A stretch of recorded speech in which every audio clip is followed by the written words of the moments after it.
Chapter 5. The Rescue of the Tin Woodman. When Dorothy awoke, the sun was shining through the trees and Toto had long been out chasing birds around her. There was the Scarecrow, still standing patiently in his corner, waiting for her. "We must go and search for water," she said to him. "Why do you want water?" he asked. "To wash my face clean after the dust of the road, and to drink, so the dry bread will not stick in my throat." "It must be inconvenient to be made of flesh," said the Scarecrow thoughtfully, "for you must sleep and eat and drink. However, you have brains, and it is worth a lot of bother to be able to think properly."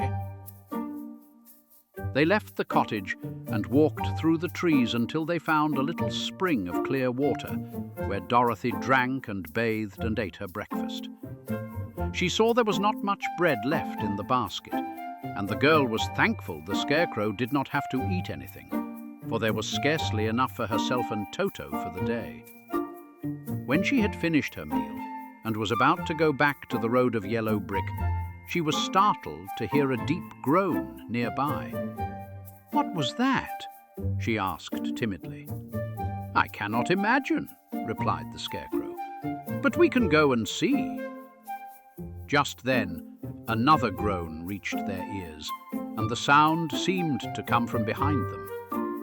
They turned and walked through the forest a few steps, when Dorothy discovered something shining in a ray of sunshine that fell between the trees. She ran to the place and then stopped short with a cry of surprise.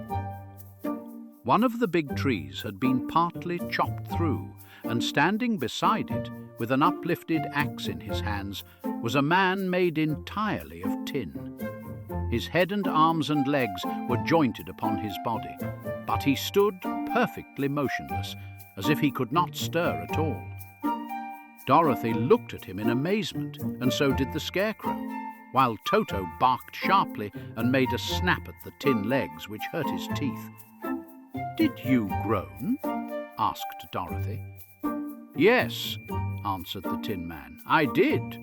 I've been groaning for more than a year, and no one has ever heard me before or come to help me." "What can I do for you?" she inquired softly, for she was moved by the sad voice in which the man spoke.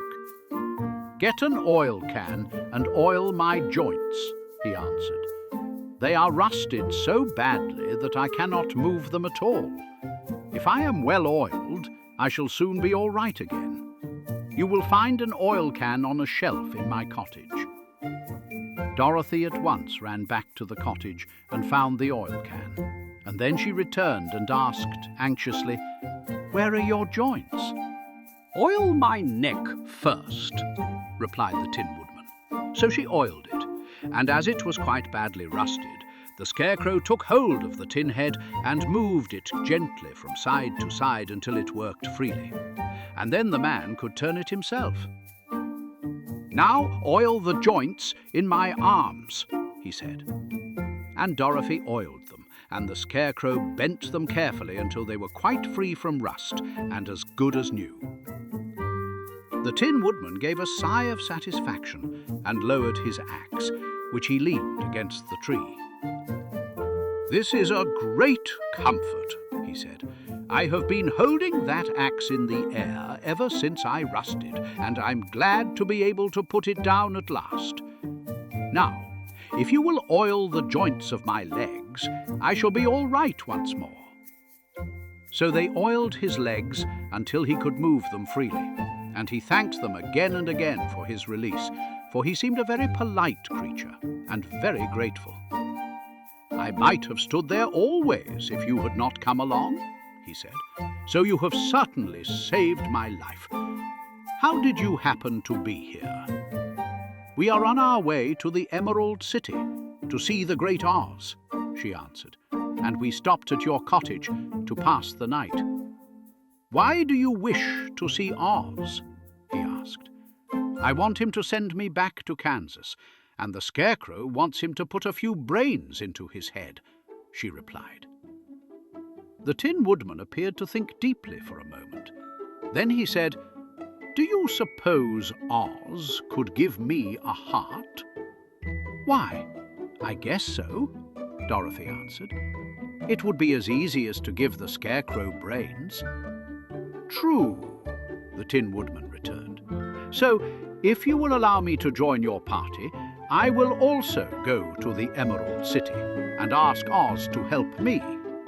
"Come along," said the Scarecrow heartily, and Dorothy added that she would be pleased to have his company. So the Tin Woodman shouldered his axe, and they all passed through the forest until they came to the road that was paved with yellow brick. The Tin Woodman had asked Dorothy to put the oil can in her basket, for, he said, if I should get caught in the rain and rust again, I would need the oil can badly. It was a bit of good luck to have their new comrade join the party, for soon after they had begun their journey again, they came to a place where the trees and branches grew so thick over the road that the travellers could not pass. But the Tin Woodman set to work with his axe and chopped so well that soon he cleared a passage for the entire party.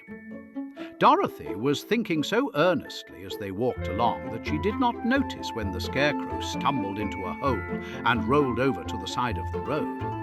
Indeed, he was obliged to call to her to help him up again. "Why didn't you walk around the hole?" asked the Tin Woodman. "I don't know enough," replied the Scarecrow cheerfully. "My head is stuffed with straw, you know, and that is why I am going to Oz to ask him for some brains." "Oh, I see," said the Tin Woodman. "But after all, brains are not the best things in the world." "Have you any?" inquired the Scarecrow. "No, my head is quite empty," answered the Woodman. "But once I had brains, and a heart also, so having tried them both, I should much rather have a heart." "And why is that?" asked the Scarecrow. "I will tell you my story, and then you will know." So while they were walking through the forest, the Tin Woodman told the following story. "I was born the son of a woodman who chopped down trees in the forest and sold the wood for a living. When I grew up, I too became a wood chopper, and after my father died, I took care of my old mother as long as she lived. Then I made up my mind that instead of living alone, I would marry so that I might not become lonely. There was one of the Munchkin girls who was so beautiful that I soon grew to love her with all my heart. She, on her part, promised to marry me as soon as I could earn enough money to build a better house for her, so I set to work harder than ever. But the girl lived with an old woman who did not want her to marry anyone, for she was so lazy she wished the girl to remain with her and do the cooking and the housework. So the old woman went to the Wicked Witch of the East and promised her 2 sheep and a cow if she would prevent the marriage. Thereupon the Wicked Witch enchanted my axe, and when I was chopping away at my best one day, for I was anxious to get the new house and my wife as soon as possible, the axe slipped all at once and cut off my left leg. This at first seemed a great misfortune, for I knew a one-legged man could not do very well as a wood chopper. So I went to a tinsmith and had him make me a new leg out of tin. The leg worked very well once I was used to it, but my action angered the Wicked Witch of the East, for she had promised the old woman I should not marry the pretty Munchkin girl. When I began chopping again, my axe slipped and cut off my right leg. Again I went to the tinner, and again he made me a leg out of tin. After this, the enchanted axe cut off my arms, one after the other. But, nothing daunted, I had them replaced with tin ones. The Wicked Witch then made the axe slip and cut off my head, and at first I thought that was the end of me. But the tinner happened to come along, and he made me a new head out of tin. I thought I had beaten the Wicked Witch then, and I worked harder than ever. But I little knew how cruel my enemy could be. She thought of a new way to kill my love for the beautiful Munchkin maiden, and made my axe slip again, so that it cut right through my body, splitting me into 2 halves. Once more the tinner came to my help, and made me a body of tin, fastening my tin arms and legs and head to it by means of joints, so that I could move around as well as ever. But alas, I had now no heart, so that I lost all my love for the Munchkin girl and did not care whether I married her or not. I suppose she is still living with the old woman, waiting for me to come after her. My body shone so brightly in the sun that I felt very proud of it, and it did not matter now if my axe slipped, for it could not cut me. There was only one danger, that my joints would rust, but I kept an oil can in my cottage and took care to oil myself whenever I needed it. However, there came a day when I forgot to do this, and being caught in a rainstorm, before I thought of the danger, my joints had rusted, and I was left to stand in the woods until you came to help me. It was a terrible thing to undergo, but during the year I stood there, I had time to think that the greatest loss I had known was the loss of my heart. While I was in love, I was the happiest man on earth, but no one can love who has not a heart, and so I am resolved to ask Oz to give me one. If he does, I will go back to the Munchkin maiden and marry her. Both Dorothy and the Scarecrow had been greatly interested in the story of the Tin Woodman, and now they knew why he was so anxious to get a new heart.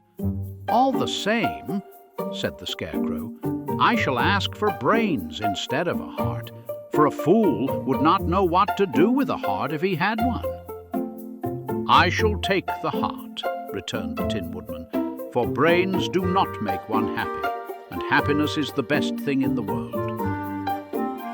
Dorothy did not say anything, for she was puzzled to know which of her two friends was right, and she decided if she could only get back to Kansas and Aunt Em, it did not matter so much whether the Woodman had no brains and the Scarecrow no heart, or each got what he wanted. What worried her most was that the bread was nearly gone, and another meal for herself and Toto would empty the basket. To be sure, neither the Woodman nor the Scarecrow ever ate anything, but she was not made of tin nor straw, and could not live unless she was fed. Like and subscribe if you are enjoying the yarns I weave, as to not miss any upcoming stories I might tell in the future. Now, without any more delay or dilly-dallying, on to Chapter 6 of The Wonderful Wizard of Oz.